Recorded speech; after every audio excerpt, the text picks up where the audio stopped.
در گورستان حلوا خیر نمی کنند.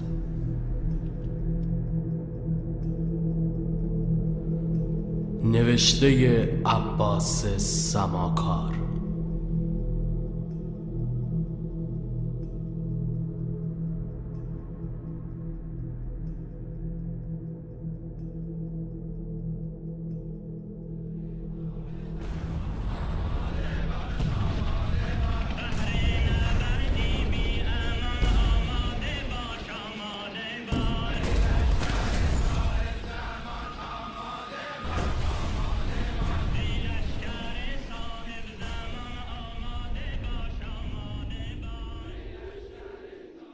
دیروز که اومدی دیدم نمیتونم تحمل کنم.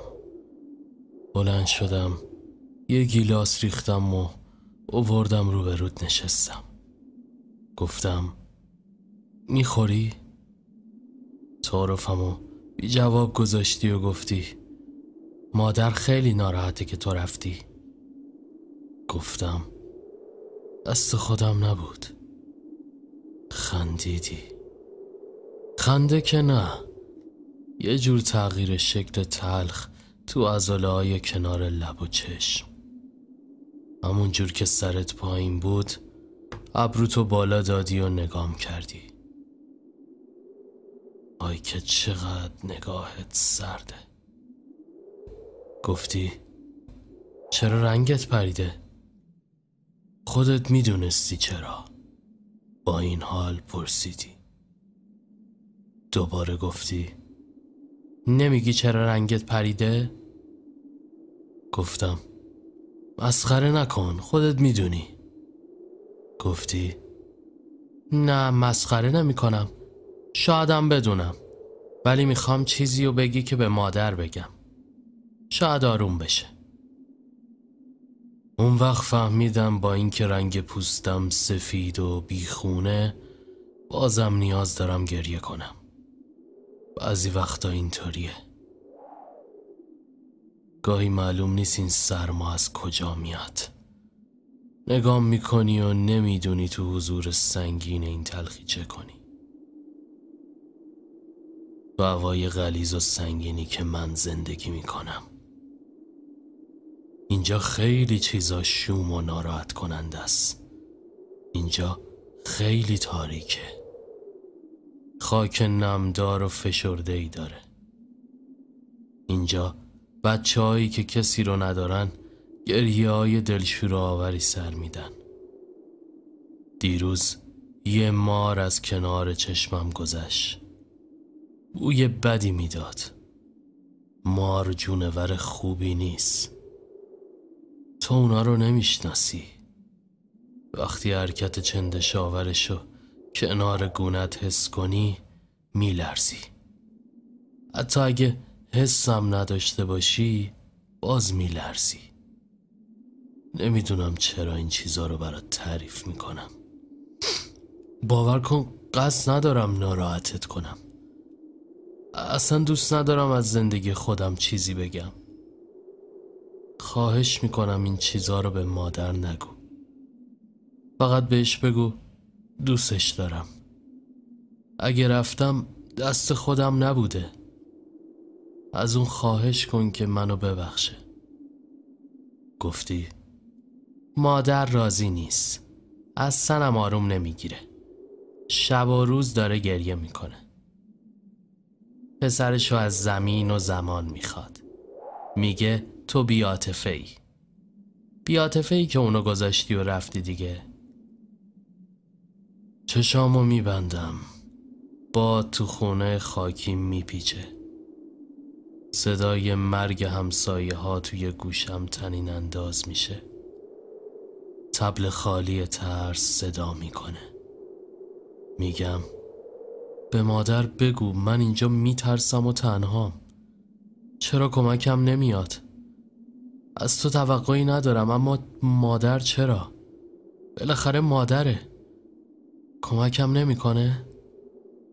ببین. نگام کردی و منو ندیدی. سرتو برگردوندی که نفهمم اشکاتو پاک میکنی. بعد یه عکس از جیبت در آوردی و بهش نگاه کردی. اصلا شبیه تو نیست. فکر کنم مال جوونیات باشه. راستی چند سالته؟ لبخند بیرنگی زدم. چقدر بیرحمی. تا حالا کسی از من نپرسیده چه سن و سالی دارم، به خصوص توی اینجا که کسی از این سوالا نمیکنه. یه همسایه دارم که بد جوری پیر و هافافوه. به طور طبیعی موجودی مثل اون هیچ وقت سن و سال نمیپرسه.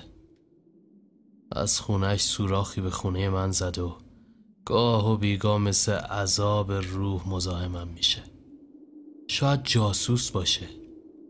زیاد تحویلش نمیگیرم. اگه بعضی وقتا باهاش حرف میزنم به خاطر اینه که حوصله‌ام سر نره. زن درمونده یه که سالا سرطان داشته. معجزه اونو خوب کرده و حالا لال و گنگ به زندگی کرموار خودش ادامه میده. نه حرف میزنه و نه حرف میشنفه. یه تیکه گوشت فاسد و بیخاصیته که فقط نفس میکشه. بوی گندی هم تو راه روهای آپارتمانش پیچیده. هر وقت از پشت درش رد میشم عقم میگیره. گفتی حاشیه نرو. نمیخوای بگی نگو. نمیخوای بگی نگو. من اصراری ندارم. گفتم اشکمو در نیار. اینقدر بیرحم نباش. خودت میبینی که هنوز جوونم. 20 سالم بیشتر نمیشه. ولی اینجا مثل مردای 40-50 ساله به نظر میام. اما باور کنین سن و سال مال گذشت زمان نیست. بادای جانکاه شب و روز پیرم کرده. بیابونو نگاه کن. ببین چه طوفانی در گرفته. باد گوشت صورت آدمو میبره. وضع منو نداری تا بفهمی چی میگم که. تقصیرم نداری. اما سعی کن منو عذاب ندی. بازم از همون لبخندا زدی و بعد گریت گرفت. گفتی مادر عکستو دستش میگیره و مرتب نگاه میکنه. بعضی وقتا هم باهات حرف میزنه. باور کرده که لبای خاکستری عکس‌ها هم حرف میزنن و میتونه ببوستشون.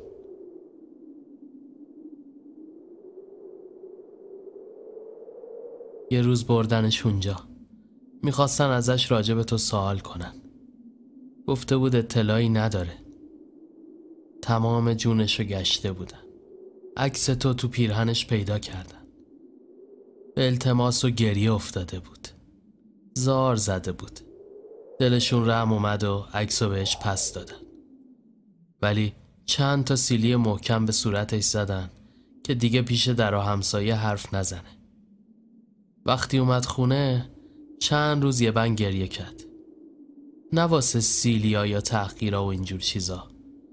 پوستش کلوف شده. به خاطر اینکه عکسو بهش برگردوندن گریه میکرد. گفتم نگو. صاف تو چشام نگاه کردی. گفتم خواهش میکنم ادامه نده. با این حرفا بیشتر پیرم میکنی ها. ساکت شدی و گفتی کاری نداری؟ من میخوام برم. دیدم چشات از پریشونی باد کرده. گفتم نه کاری ندارم. به مادر سلام برسون. گفتی این کارو میکنم، ولی خواهش میکنم وکیل بگیر. شاید بتونه براش اجاره بگیره. بیاد تو رو ببینه. گفتم حتما این کارو میکنم، ولی مسئله اینه که اونا خیلی بیرحمن. وقتی تو هواپیما پرواز میکردی دست تو از شیشه در آوردی و واسم تکون دادی. داد زدم یادت نره به مادر سلام برسون. فوراً برگشتی. یه چیزی یادم رفت. برای مادر نامه بنویس. گفتم باور کن مرتب می نویسم. هوایی هم می فرستم. ولی نمیدونم چرا نمیرسه. انگار تو هوا آب میشه. گفتی حداقل از اینجا براش دارو بفرست، سخت مریضه. گفتم حتما میفرستم. بعد به خودم بد و بیرا گفتم چقدر بیرحمم. حتی یه بارم نرفتم بهش سر بزنم. گفتم میدونی چند بار خواستم سر بزنم ولی نشد. راستی حقیقت اینه که 1-2 بارم اومدم سر زدم. مجبورم میکنی همه چیزو بگم. گفتی چاخان؟ گفتم واقعا اومدم، خودم با همین پوست نازک و خشک و بیرنگم اومدم. مادر لب ایوون نشسته بود. وقتی منو دید لبخند نرمی زد و آه کشید. باور نمی کرد. فکرت خواب دیده. خیره و مشتاق نگام می کرد. گفت چقدر سبکی، چقدر نرمی. ترسیدم فهمیده باشه. سرمو پایین انداختم و گفتم لبام سرده و الا می بوسیدمت. با چشمای اشکالودش به هم چشم دوخت.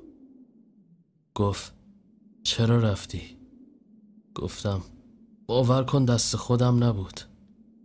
گفت همون قصه قدیمی، ایمان، مبارزه، از برادرت یاد گرفتی. ولی دیدی که آخرش چی شد؟ به تو اشاره میکرد. دیدی که چطور از زندگی و رنجاش سودی نبرد. گفتم مادر باور کن اینطور نیست. سخت اشک میریخ. آب دهانشو فرو داد و گفت میدونم بدبختی اینجاست که خودم همه اینا رو میدونم. گفتم اما مسئله من چیز دیگه ایه. نمیخوام زهری رو که به جونم نشسته نشونت بدم. گفت نشون نده، فقط به من سر بزن. گفتم میترسم بفهمی چه بلایی سرم اومده. رنگش برید. گفت چرا طوری حرف میزنی که تنم بلرزه؟ راستشو بگو، چه بلایی سرت آوردن؟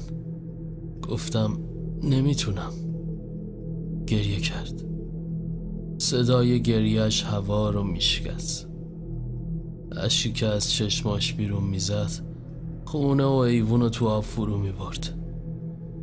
مثل زمانایی گریه میکرد که باد زمین و آسمونو تکون میداد. گفتم گریه نکن، میگم. ساکت شد. فکر کردم چه اشکای باشکوهی داره. دستشو گرفتم و گفتم بیا. مثل یه بچه دنبالم راه افتاد. گفتم یواش، اینجا تاریکه. از یه خاکریز پایین رفتیم. اونور خاکریز چند تا تپه بود. از تپه ها با سر و روی خاکالود گذشتیم. گفتم ببین اون روبرو کربلاست. چشماش روشن شد. گفتم زیاد نگاه نکن، برق طلا برای چشات خوب نیست. همین برق طلا چشای منو کور کرد.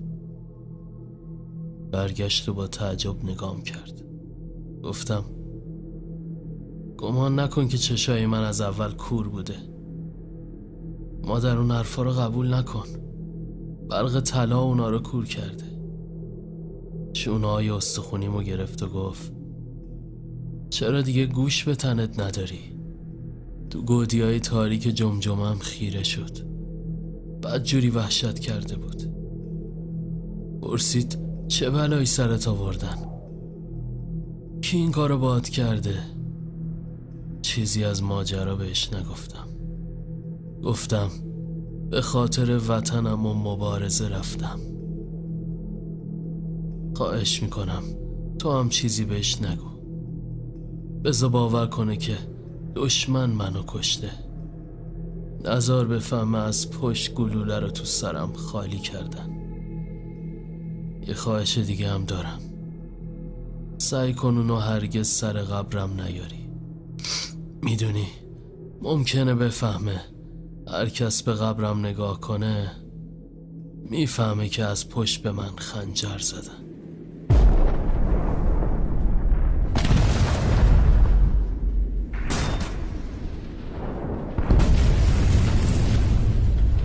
من هنوزم خواب آزادی میبینم وقتی مهتاب شب و جادو میکنه. مرد تنهای شهر سوت و کور از رو بوم برف رو پارو میکنه.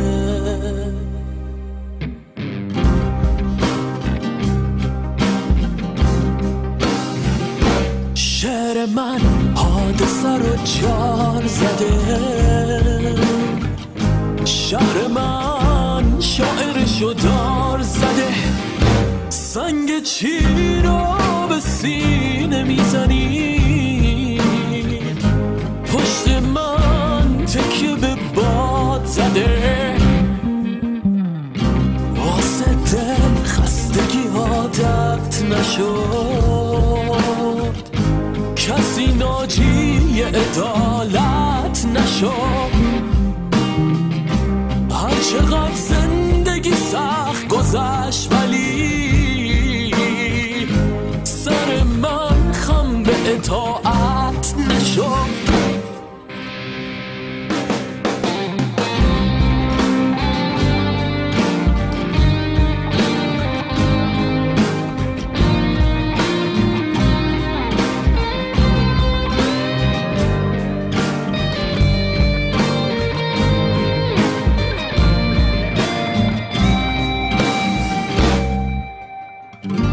پشت میل غم و فریاد زدم،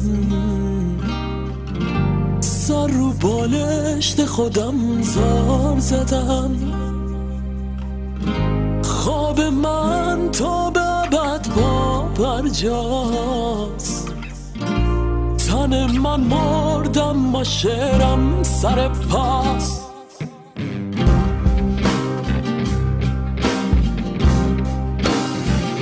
شعر من حادثه رو جار زده، شهر من شاعرشو دار زده.